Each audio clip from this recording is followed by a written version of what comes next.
The Haunted House. Not a window was broken, and the paint wasn't peeling.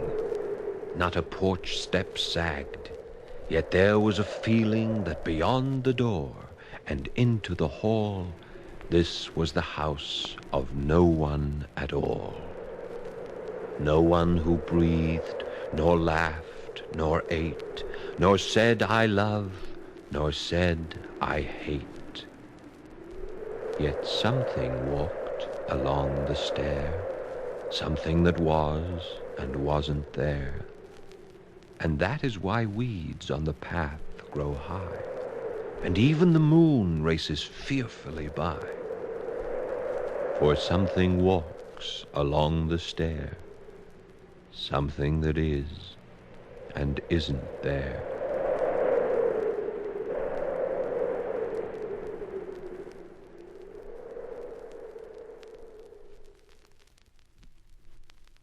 Winter Moon. How thin and sharp is the moon tonight. How thin and sharp and ghostly white is the slim curved crook of the moon tonight. Sir Roderick's Song. When the night wind howls and the chimney cowls, and the bat in the moonlight flies, and inky clouds like funeral shrouds sail over the midnight skies, when the footpads quail at the night bird's wail, and black dogs bay at the moon, then is the spectre's holiday, then is the ghost's high noon. There was a young lady from Glitch who tried to turn into a witch, but she found that the most she could be was a ghost, so she threw herself into a ditch. Ruth and Johnny, side by side, went out for an auto ride.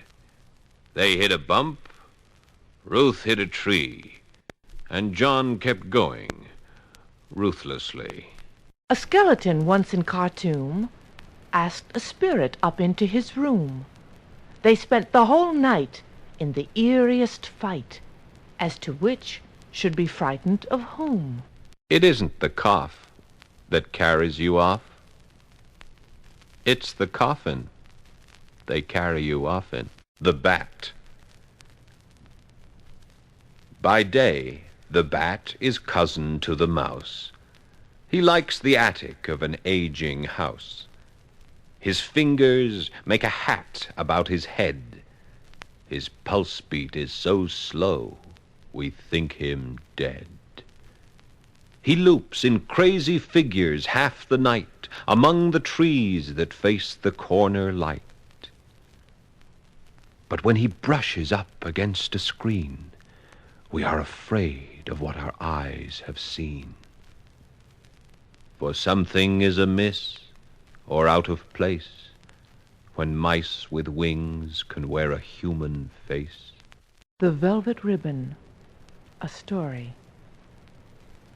Once there was a man who fell in love with a beautiful girl, and before the next full moon rose in the sky, they were wed. To please her husband, the young wife wore a different gown each night. Sometimes she was dressed in yellow. Other nights she wore red or blue or white. And she always wore a black velvet ribbon around her slender neck.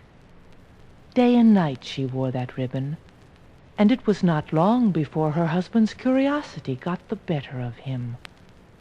"Why do you always wear that ribbon?" he asked. She smiled a strange smile and said not a word. At last her husband got angry, and one night he shouted at his bride, "Take that ribbon off! I'm tired of looking at it." "You will be sorry if I do," she replied. "So I won't." Every morning at breakfast, the husband ordered his wife to remove the black velvet ribbon from around her neck. Every night at dinner, he told her the same thing. But every morning at breakfast and every night at dinner, all his wife would say was, "You will be sorry if I do." so I won't." A week passed. The husband no longer looked into his wife's eyes. He could only stare at that black velvet ribbon around her neck. One night, as his wife lay sleeping, he tiptoed to her sewing basket. He took out a pair of scissors. Quickly and quietly, careful not to awaken her, he bent over his wife's bed, and snip went the scissors, and the velvet ribbon fell to the floor, and snap, off came her head. It rolled over onto the floor in the moonlight, wailing tearfully, "I told you, you